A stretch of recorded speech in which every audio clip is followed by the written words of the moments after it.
Salim dito and I'm making a trip that I live in San Miguel. My name is Sarah Reyes David. I'm 18 years old and I'm living in Argata region. Good morning everyone, my name is Sandra Hermia. I'm going to use the Dominican language.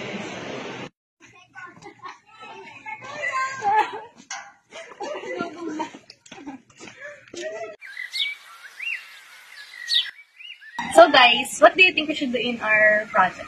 So guys, if you have any suggestion, it's fine with me. What's you, Shara? Do you have any suggestion? Man, I don't have any suggestion.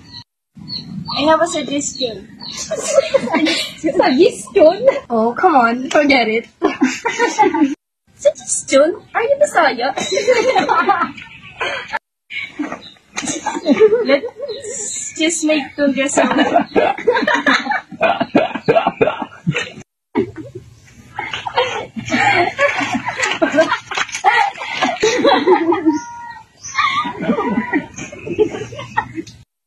I think we've done too much.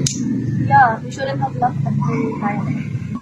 Yes, because it's a part of language discrimination. Yeah, you're right. We should apologize to her.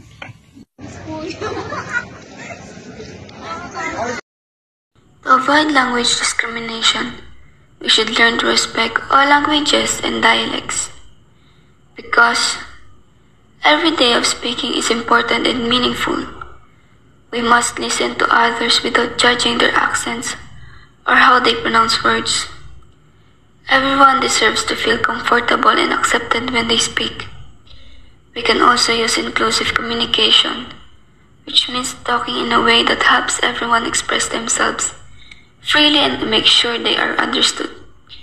When we do this, we create a friendly and respectful environment where people can share their thoughts without fear of being left or ignored.